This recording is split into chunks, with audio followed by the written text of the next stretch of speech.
ಕಾಟನ್ಪೇಟೆ ಸ್ಟೇಷನ್ನಲ್ಲಿ ನಮ್ಮ ರಾಷ್ಟ್ರಪರ ಹೋರಾಟ ಮಾಡ್ತಿರುವಂತಹ ಕಾರ್ಯಕರ್ತ ಪುನೀತ್ ಕೆರೆಹಳ್ಳಿಯವರ ಮೇಲೆ ಎಸಿಪಿ ಚಂದನ್ ಕುಮಾರ್ ಅವರು ದೌರ್ಜನ್ಯ ಎಸಗಿದ್ದಾರೆ, ಅವ್ರನ್ನ ಬೆತ್ತಲುಗೊಳಿಸಿ ಅವ್ರನ್ನ ಅವಮಾನ ಮಾಡಿದ್ದಾರೆ, ಹೊಡೆದಿದ್ದಾರೆ ಅಂತ ಹೇಳಿ ಮಾಧ್ಯಮಗಳಲ್ಲೂ ಕೂಡ ಪ್ರಕಟವಾಗಿತ್ತು. ಪುನೀತ್ ಕೆರೆಹಳ್ಳಿಯವರು ಸ್ವತಃವಾಗಿ ಅವರು ಅದರ ಬಗ್ಗೆ ನೆರೇಟ್ ಕೂಡ ಮಾಡಿದ್ರು.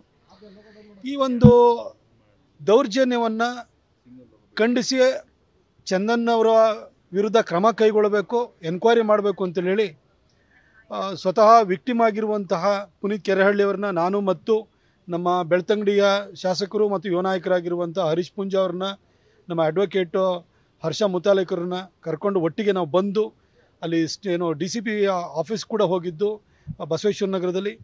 ಅಲ್ಲಿ ಆಹ್ವಾನ ಕೊಡುವಾಗ ಇದು ACP ಹಂತದಲ್ಲಿ ಇರೋದ್ರಿಂದ ಇದನ್ನು ಇನ್ನೂ ಹೈಯರ್ ಆಫೀಸರಿಗೆ ಕೊಡಬೇಕು ಅನ್ನೋದೊಂದು ಅಲ್ಲಿಂದ ನಮಗೆ ಸಲಹೆನೂ ಬಂತು. ಹಾಗಾಗಿ ಕಮಿಷನರು ದಯಾನಂದ್ ಸರ್ ಆಫೀಸಿಗೆ ಬಂದು ಈಗ ಅಡಿಷನಲ್ CP ಆಗಿರುವಂಥ ಸತೀಶ್ ಕುಮಾರ್ ಅವರಿಗೆ ಅವ್ರ ಮೇಲೆ ಚಂದನ್ ಕುಮಾರ್ ಅವ್ರ ಮೇಲೆ ಆ್ಯಕ್ಷನ್ ಇನಿಷಿಯೇಟ್ ಮಾಡಬೇಕು, ಎನ್ಕ್ವೈರಿ ಆಗಬೇಕು ಅಂತೇಳಿ ಹೇಳಿ ನಮ್ಮ ವಿಕ್ಟಿಮ್ ಆಗಿರುವಂತಹ ಪುನೀತ್ ಕೆರೆಹಳ್ಳಿಯವರ ಮುಖಾಂತರವಾಗಿ ನಾವು ಅವರಿಗೆ ಒಂದು ಮನವಿಯನ್ನು ನಾವು ಸಲ್ಲಿಸಿನಿಂದ ಹೊರಡ್ತಾ ಇದ್ದೀವಿ. ನ್ಯೂಸ್ ಫಸ್ಟ್ ನಿರ್ಭೀತಿಯಿಂದ ನಿಮ್ಮ ಪರವಾಗಿ.